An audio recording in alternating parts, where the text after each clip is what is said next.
Hello दोस्तों, स्वागत है आप सभी का आज के इस नए वीडियो में। सो फ्रेंड्स, आज के इस वीडियो में आप लोगों को कक्षा 10 अर्धवार्षिक परीक्षा 2025-26 हिंदी का वायरल मॉडल पेपर बताने वाला हूं। और यदि ये मॉडल पेपर तैयार कर लेते हैं तो आपको समझ में आ जाएगा कि आपके पेपर में किस प्रकार के क्वेश्चन पूछे जाते हैं, तथा ये जितने भी क्वेश्चन मैं आपको बताऊंगा, एमसीक्यू क्वेश्चन चाहे लॉन्ग क्वेश्चन, ये सभी आपके हाफ ईयरली तथा मेन एग्जाम के लिए अत्यंत महत्वपूर्ण है।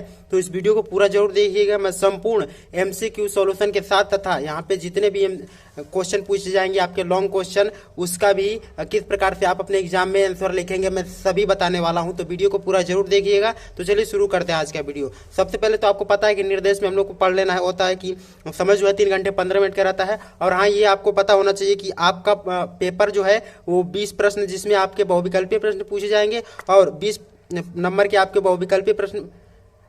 आपको इतना पता होना चाहिए कि अब आपके एग्जाम में 20 नंबर के बहुविकल्पीय प्रश्न पूछे जाएंगे तथा 50 नंबर के आपके वर्णात्मक प्रश्न पूछे जाएंगे। और जितने बहुविकल्पीय प्रश्न है सबका आंसर आपको अपने ओएमआर सीट पर देना है। आपको एक ओएमआर सीट भी मिलेगी। ठीक है, तो चलिए शुरू करते हैं आज का वीडियो। देखिए, ये प्रश्न पत्र जो है दो खंडों में विभाजित है। खंड अ में आपको बहुविकल्पीय प्रश्न मिलेंगे और खंड ब में आपको वर्णात्मक प्रश्न मिलेंगे। तो यहाँ पे देखिए, फर्स्ट वाला खंड अ स्टार्ट हो गया और इसमें बहुविकल्पीय प्रश्न दिया गया। ये 20 नंबर के बहुविकल्पीय प्रश्न है और इसमें हम लोग को पहला प्रश्न पूछा है। मैं एक एक क्वेश्चन पढ़ के इसका आंसर बताऊंगा तथा आपको कॉपी में किस प्रकार से लिखना है ये सभी समझा दूंगा। ठीक है, तो वीडियो को पूरा जरूर देखिएगा। देखिए, यहाँ पे दिया गया है कि आधुनिक युग की मीरा के नाम से जाना जाता है। जो आधुनिक युग की मीरा है वो किसे बोला जाता है? हम लोग को यहाँ पे ऑप्शन दिया गया है, सुभद्रा कुमारी चौहान को, महादेवी वर्मा को, मीराबाई को या ममता कलिया को। तो यहाँ पे ऑप्शन नंबर बी में है महादेवी वर्मा। इनको ही आधुनिक युग का मीरा बोला जाता है। मतलब ऑप्शन बी जो हो जाएगा इसका राइट आंसर हो जाएगा। आपको अपने ओएमआर सीट में 4 ऑप्शन मिलेंगे और उसमें ऑप्शन बी जो आपको क्या कर देना है, काले पेन से उसे भर देना है। ठीक है, तो ये आपका फर्स्ट क्वेश्चन कंप्लीट हो गया। सेकंड क्वेश्चन में दिया गया है कि द्विवेदी युग का नाम रखा गया था। जो द्विवेदी युग का नाम है वो किसके नाम पर रखा गया था? यहाँ पे ऑप्शन हम लोग को दिया गया है आचार्य हजारी प्रसाद द्विवेदी, सोहनलाल द्विवेदी, आचार्य महावीर प्रसाद द्विवेदी या इनमें से कोई नहीं। तो जो द्विवेदी युग है उसका जो नामकरण हुआ था किसके नाम पर हुआ था? तो आचार्य महावीर प्रसाद द्विवेदी के नाम पर हुआ था। मैंने एमसीक्यू कराया है 80 एमसीक्यू, जो क्लास 10th और क्लास 12th दोनों के लिए इंपॉर्टेंट है, जिसका लिंक मैं आपको वीडियो की डिस्क्रिप्शन में दे दूंगा। यदि आप वो वीडियो देख लेते हो तो आपको हिंदी किसी और एमसीक्यू को पढ़ने की आवश्यकता नहीं पड़ेगी। तो वीडियो को जरूर देख लीजिएगा।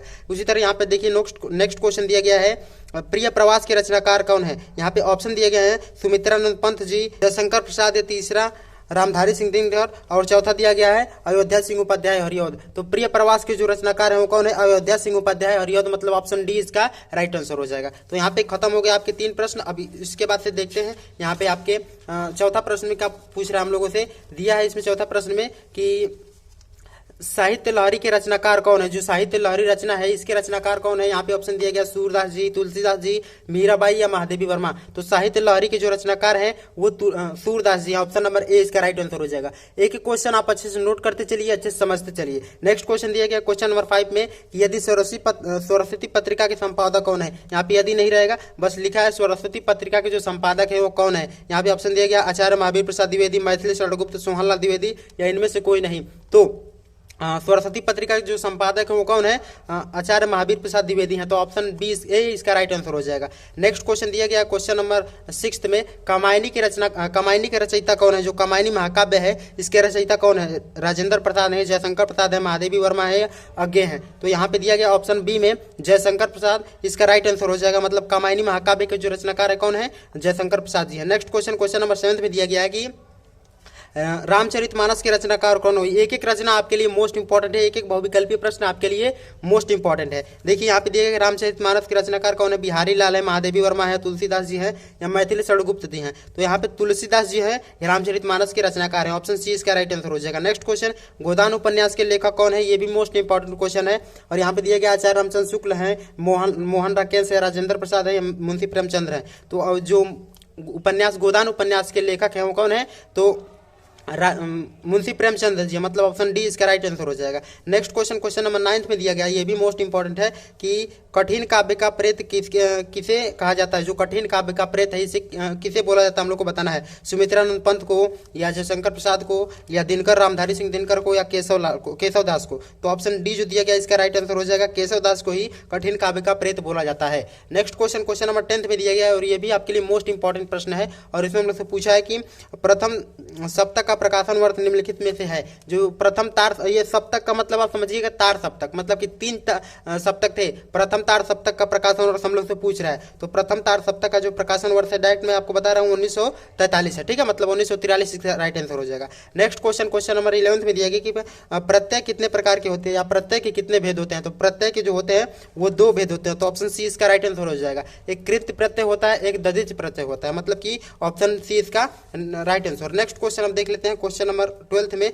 और ये देखिए यहाँ पे आ गया आपका क्वेश्चन नंबर 12 और ये आपके लिए मोस्ट इंपॉर्टेंट है। मैं यहाँ पे आपको एक क्वेश्चन दूंगा और आपको इसका आंसर कमेंट में बताना है कि उसका आंसर क्या होगा, ठीक है, और कौन सा दूंगा ये आपको लास्ट में बताऊंगा। देखिए यहाँ पे दिया गया कि निम्नलिखित में से कौन सा सर्वनाम है। तो सर्वनाम का सीधा सा मतलब होता है कि जो संज्ञा के स्थान पर प्रयोग होता है। तो संज्ञा के स्थान पर प्रयोग कौन होता है, तो यहाँ पे देखिए रोहन जो है संज्ञा है, चलना ये क्रिया है, दुख जो है ये भावात्मक क्रिया संज्ञा है, और उसके बाद से यहाँ पे वह जो है ये क्या है, एक प्रकार का सर्वनाम है, मतलब ऑप्शन डी जो हो जाएगा इसका राइट आंसर हो जाएगा, वह जो है एक सर्वनाम है। नेक्स्ट क्वेश्चन नंबर 13 में दिया गया है और इसमें पूछा है कि माता पिता में कौन सा समास हम लोग को बताना है। द्विगु समास है या यहाँ पे द्वंद्व रहेगा, द्वंद्व नहीं, और यहाँ पे कर्मधारय समास या बहुब्रीहि समास। तो माता पिता में जो समास है वो कौन सा समास है, द्वंद्व समास है, मतलब ऑप्शन बी इसका राइट आंसर हो जाएगा। नेक्स्ट क्वेश्चन नंबर 14 में हम लोगों को च वर्ण का उच्चारण स्थान क्या है, और यहाँ पे ऑप्शन दिया गया है कि कंठ होता है या तालु होता है, दंत होता है या होस्ट होता है। तो यहाँ पे ऑप्शन नंबर डी में दिया गया है तालु इसका राइट आंसर हो जाएगा, ठीक है। नेक्स्ट क्वेश्चन देखते हैं क्वेश्चन नंबर 15 में पूछा है कि पीपर पात सरिस मंडोला में कौन सा अलंकार है। तो पीपर पात सरिस मंडोला में कौन सा अलंकार है, उपमा अलंकार, रूपक अलंकार, उत्प्रेक्षा अलंकार, या इनमें से कोई नहीं। तो यहाँ पे रूपक अलंकार हो जाएगा, ऑप्शन बी इसका राइट आंसर हो जाएगा। नेक्स्ट क्वेश्चन दिया गया है क्वेश्चन नंबर 16 में कि गेहूं का तत्सम शब्द क्या होगा, हम लोग को बताना है। जो गेहूं है इसका तत्सम शब्द क्या होता है हम लोग को बताना है। यहाँ पे ऑप्शन दिया गया है चड़क होता है या गाहक होता है या मातुल होता है या गोधुम होता है। तो ऑप्शन डी जो हो जाएगा इसका राइट आंसर हो जाएगा गोधुन, ठीक है। गेहूं का जो तत्सम शब्द होता है गोधुन होता है। नेक्स्ट क्वेश्चन नंबर 17 में दिया गया है कि उपदेश में उपसर्ग कौन सा है। उपदेश में कौन सा उपसर्ग हम लोग को बताना है। तो उपसर्ग का मतलब होता है, देखिए यहाँ पे समझिए, उपसर्ग का मतलब होता है, उपसर्ग का मतलब होता है आगे, जो किसी शब्द के कहाँ लगे, आगे लगे। और एक होता है प्रत्यय, प्रत्यय का मतलब होता है पीछे, क्या होता है, पीछे।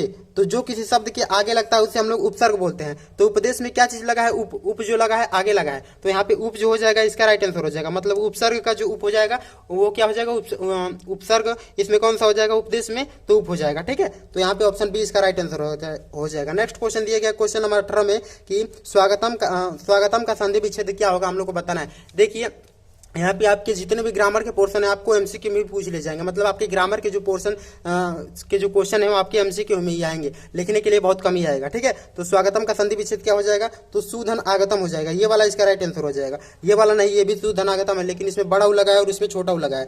और यहाँ पे देखिए मैंने बोला था कि अभी आपको एक क्वेश्चन दूंगा जो इसका आंसर आपको कमेंट बताना है, तो वो है क्वेश्चन नंबर 19, और इसका आंसर आप लोग को कमेंट करके बताना है कि वचन कितने प्रकार के होते हैं। देखते हैं कौन इसका राइट आंसर बताता है, ठीक है। चलिए नेक्स्ट क्वेश्चन देख लेते हैं क्वेश्चन नंबर 20, उसके बाद आपका स्टार्ट हो जाएगा खंड ब, और इसमें हम लोग को वर्णात्मक प्रश्न दिए जाएंगे। देखिए इसमें दिया गया कि मनोज किस शब्द का पर्यायवाची है। जो मनोज है वो किस शब्द का पर्यायवाची है, कामदेव का या कमल का, तालाब का या आकाश का। तो कामदेव का जो पर्यायवाची क्या है, मनोज है, ठीक है। तो आप यहाँ पे आपके खत्म हो गए 20 एमसीक्यू, और यहाँ पे मैं आपको बता रहा हूँ वर्णात्मक प्रश्न खंड ब में का, और ये आपके लिए मोस्ट इंपॉर्टेंट है। और इसमें आपको करना कुछ नहीं है, बस आपको सही से लिखना है और आपको 6 नंबर मिल जाएंगे। देखिए यहाँ पे दिया गया कि निम्नलिखित में से किसी एक गद्यांश पर आधारित प्रश्नों के उत्तर लिखिए। आपको केवल इस गद्यांश को पढ़ना है और नीचे दिए गए इस प्रश्नों का उत्तर देना है, और ये प्रत्येक 2-2 नंबर के हैं। कितने नंबर के, 2-2 नंबर के हैं, जो आपके लिए मोस्ट इंपॉर्टेंट है। और देखिए इसमें दिया गया कि उपयुक्त गद्यांशों का संदर्भ लिखिए। ये जिस भी चैप्टर से लिया गया है, संदर्भ किस प्रकार से लिखा जाता है कि प्रस्तुत पद्यांश हमारी पाठ्य पुस्तक हिंदी काव्यखंड के यदि मान लीजिए कि ममता नामक पाठ से या जिस भी चैप्टर से लिया गया हो, आपको पता होगा कि किस चैप्टर का ये है, तो आप उसके हिसाब से लिख सकते हैं संदर्भ। और इसके रचयिता कौन है, जैसे कि ममता, यदि ममता चैप्टर से लिया गया होता या मित्रता चैप्टर से लिया गया होता तो उसके रचयिता का नाम लिखना होता। बस यही क्या होता है, एक संदर्भ होता है, और ये 2 नंबर का होता है। इसी प्रकार से आपको अपने एग्जाम में लिखना होता है, ठीक है। तो ये हो गया 2 नंबर का। उसी तरह दिया गया कि पद्यांशों के रेखांकित अंशों की व्याख्या कीजिए। यहाँ पे देखिए जितने पर रेखा किया गया है केवल हम लोग को इसी का ही क्या करना है, संदर्भ लिखना है। आपके लिए मोस्ट इंपॉर्टेंट पॉइंट बता रहा हूँ कि कुछ लोग क्या कर देते हैं कि सभी का क्या अनुवाद कर देते हैं। आपको पूरा का नहीं करना है, जितने पर ये लाइन खींचा गया है केवल इतने का ही करना है। तो ये आपको समझ लेना है कि 2 नंबर का ये भी प्रश्न है। उसी तरह नेक्स्ट क्वेश्चन दिए गए, कुसंगत की तुलना किससे की गई। जब आप इसको पढ़ेंगे, इसका संदर्भ लिखेंगे, व्याख्या करेंगे, तो आपको पता चल जाएगा कि कुसंगत की जो तुलना है वो किससे की गई है। ठीक है, और यहाँ पे देखिए ये दिया है अथवा। अब इसका मतलब क्या होता है, यदि आपको पहला वाला आ रहा है तो आप पहला वाला कर लीजिए, यदि पहला वाला नहीं आ रहा है तो आपके लिए अनदर ऑप्शन भी दिया गया है, आप ये भी कर सकते हैं। जो ऑप्शन आपको अच्छा लगे, सुटेबल लगे, आप उसे ही कर सकते हैं। ठीक है, तो यहाँ पे देखिए 2 ऑप्शन आपको मिलते हैं। एंड उसी तरह से यहाँ पे देखिए जिस प्रकार से वो गद्यांश था उसी तरीके से यहाँ पे क्या है, पद्यांश है। और पद्यांश भी आपके लिए मोस्ट इंपॉर्टेंट है। जितने नंबर का गद्यांश था उतने नंबर का पद्यांश भी पूछा जाएगा। जैसे दिया गया कि निम्नलिखित में से किसी एक पद्यांश पर आधारित प्रश्नों के उत्तर दीजिए। ये भी कितने नंबर का है, तो 6 नंबर का। और यहाँ पे प्रश्न दिए गए 2 नंबर ये, 2 नंबर ये और 2 नंबर ये। तो यहाँ पे क्या करना है, सबसे पहला दिया गया कि उपयुक्त पद्यांशों का संदर्भ लिखिए। जैसे इसका भी संदर्भ लिखना है, तो इसका संदर्भ किस प्रकार से लिखेंगे कि प्रस्तुत पद्यांश हमारी पाठ्य पुस्तक हिंदी काव्य खंड के ये किस चैप्टर से लिया गया है, तो पद नामक पाठ से लिया गया। और इसके रचयिता कौन है, तो तुलसीदास जी हैं। ठीक है, तो ये इसका हो जाएगा संदर्भ, और ये 2 नंबर का हो जाएगा। उसी तरह से दिया गया है रेखांकित अंशों की व्याख्या कीजिए। आपको केवल जितने पर लाइन खींचा गया है, अंडरलाइन किया गया है, केवल इसी का ही आपको व्याख्या लिखना है, आपको याद रखिएगा। ठीक है, नेक्स्ट क्वेश्चन दिया गया कि गोपियों की बात कृष्ण तक कौन पहुंचाता है, तो माधव पहुंचाते हैं, उद्धव पहुंचाते हैं, कौन, माधव नहीं उद्धव पहुंचाते हैं। ठीक है, तो यहाँ पे 3rd नंबर का भी क्वेश्चन आपके लिए मोस्ट इंपॉर्टेंट है। यहाँ पे जितने भी क्वेश्चन मैं आपको बता रहा हूँ आपके बोर्ड एग्जाम के लिए अत्यंत महत्वपूर्ण है। एंड देखिए जिस प्रकार से उसमें अथवा करके दिया था, इसमें आपको ये वाला आ रहा है तो आप वो कर सकते हैं, या अनदर अथवा करके आपको ऑप्शन दिया जाता है, ये भी कर सकते हैं आपको। ठीक है, तो यहाँ पे आपके खत्म हो गए पूरे क्या, व्याख्या करने वाले प्रश्न। एंड यहाँ पे आपके स्टार्ट हो गए, निम्नलिखित में से किसी एक लेखक का जीवन परिचय देते हुए उनकी प्रमुख रचनाओं का उल्लेख कीजिए। ये क्वेश्चन नंबर 3 मोस्ट इंपॉर्टेंट है। मैंने ऑलरेडी यहाँ पे जयशंकर प्रसाद, आचार्य रामचंद्र शुक्ल दिया है, जयशंकर प्रसाद दिया है और डॉक्टर राजेंद्र प्रसाद दिया है। मैंने ऑलरेडी जयशंकर प्रसाद का जीवन परिचय अपलोड कर दिया है, वीडियो के डिस्क्रिप्शन में लिंक होगी, आप इस वीडियो को जरूर देख लीजिएगा। एंड उसी तरह से देखिए आप किसी एक का लिख सकते हैं जीवन परिचय, और जीवन परिचय लिखने का आपको पैटर्न भी पता चल जाएगा, तो एक बार उस वीडियो को जरूर देख लीजिएगा। देखिए बी वाला भी दिया गया है, जैसे ये 5 नंबर का प्रश्न है, उसी तरह से ये भी 5 नंबर का प्रश्न है कि निम्नलिखित में से किसी एक लेखक का जीवन परिचय देते हुए उनकी एक प्रमुख रचनाओं का उल्लेख कीजिए। और यहाँ पे देखिए सूरदास का लिखना है, या तुलसीदास का, महादेवी वर्मा का, या सुमित्रानंद पंत का, किसी एक का लिखना है। तो मैंने तुलसीदास का और सूरदास का ऑलरेडी अपलोड कर दिया है, तो वीडियो के डिस्क्रिप्शन में सभी के जीवन परिचय का लिंक होगा, आप उस वीडियो को जरूर देख लीजिएगा, आपको पता चल जाएगा कि किस प्रकार से अपने एग्जाम में लिखा जाता है जीवन परिचय। तो यहाँ पे जीवन परिचय का पोर्शन खत्म हो गया। एंड उसके बाद से नेक्स्ट आ जाते हैं। नेक्स्ट है ये संस्कृत के गद्यांश और पद्यांश। देखिए संस्कृत में भी आपको मोस्ट इंपॉर्टेंट क्वेश्चन पूछे जाते हैं, और इसमें हम लोग को दिया गया कि निम्नलिखित गद्यांशों में से किसी एक का संदर्भ सहित अनुवाद कीजिए। और कितने नंबर के प्रश्न पूछे जाएंगे, 5 नंबर के। आपको क्या लिखना है, इसका संदर्भ लिखना है। तो इसका संदर्भ मैं आपको बता रहा हूं, ध्यान से सुन लीजिएगा कि प्रस्तुत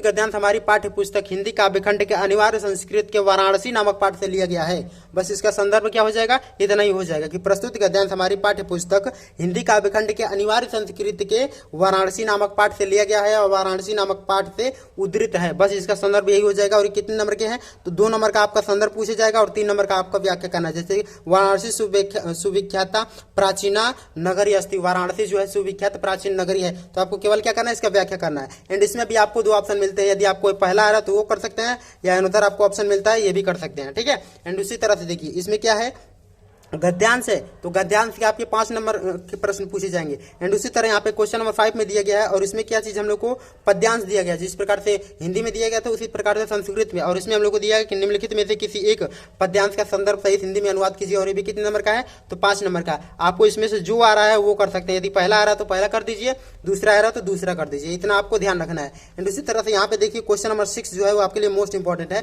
कि अपनी पाठ्य पुस्तक में से कंठस्थ किया हुआ कोई श्लोक लिखिए जो इस प्रश्न पत्र में न आया हो। अब जैसे यहाँ पे 2 श्लोक लिखे गए हैं, आपको यदि कोई श्लोक ना है तो इसी में से छाप दीजिएगा तो नंबर मिल जाएगा। तो ऐसा कुछ नहीं है, नंबर कट जाएगा आपको। ये यहाँ पे बोल रहा है कि जो इस प्रश्न पत्र में न आया हो, मतलब कि आपको वही लिखना है जो इस पेपर में नहीं आया। तो आप 2-3 कम से कम श्लोक याद कर लीजिएगा। 2 नंबर का श्लोक है, 2 लाइन का याद करना है, बस याद तो हो ही जाएगा। एंड उसी तरह से यहाँ पे क्वेश्चन नंबर 7 आपके लिए मोस्ट इंपॉर्टेंट है, और इसमें हम लोग से पूछ रहा है कि ये भी 2 नंबर के प्रश्न है, और इसका उत्तर देना हमको संस्कृत में कि भारतीय संस्कृति मूलक अस्ति, पुरुष राजा को आसित, चंद्रशेखर को आसित, वीर केन पूजते, तो वीर वीण पूजते। ठीक है, तो आपको एक एक प्रश्नों में से किसी दो प्रश्नों का उत्तर देना है। तो यहाँ पे खत्म हो गया आपका संस्कृत का पोर्शन भी। और ये देखिए, ये काव्य खंड आ गया, खंड काव्य आ गया, और ये 3 नंबर के प्रश्न पूछे जाते हैं। इसको ज्यादा सीरियसली लेके ना पढ़िएगा, क्योंकि ये हर मंडल में अलग अलग चलता है। जैसे मुक्तिदूत कोई पढ़ता है, कोई ज्योति जवाहर, कोई मेवाड़ मुकुट, कोई अग्रपूजा, कोई जय सुभाष, कोई मातृभूमि, कोई कौड़, कोई कर्मवीर, कोई तुमुल।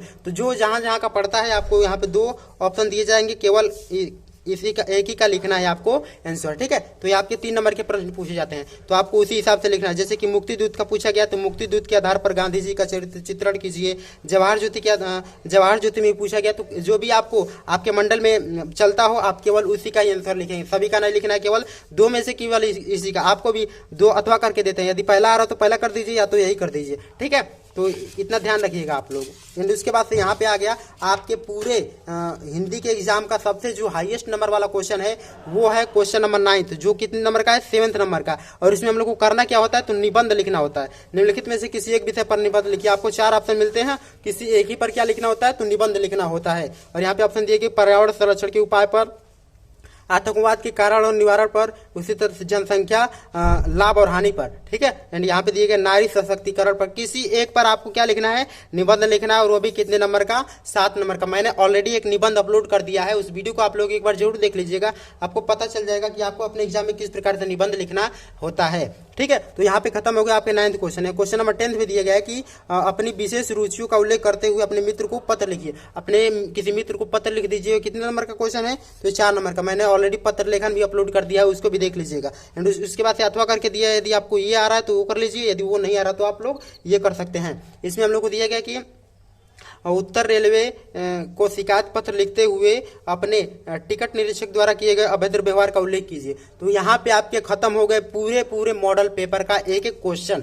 और आई होप कि आज का पूरा वीडियो आप लोगों ने समझ लिया होगा कि किस प्रकार से आपके अपने एग्जाम में क्वेश्चन पूछे जाते हैं। मैंने एक क्वेश्चन और यहाँ पे जितने भी एमसीक्यू हैं सभी का सोल्यूशन बताया, और जो एमसीक्यू आपको बोला है बताने के लिए, जिसके आंसर आप लोग उसका कमेंट में आंसर जरूर बताइएगा, मैं चेक करूंगा। तो आई होप कि आज का पूरा वीडियो आप लोगों ने समझ लिया होगा। यदि कोई भी किसी प्रकार का डाउट हो तो आप उनसे कमेंट में पूछ सकते हैं, और किसी और सब्जेक्ट का मॉडल पेपर चाहिए तो आप मुझे बता सकते हैं, मैं उसकी भी वीडियो अपलोड कर दूंगा। मिलते हैं नेक्स्ट वीडियो में, तब तक के लिए धन्यवाद। जय हिंद, बाय बाय।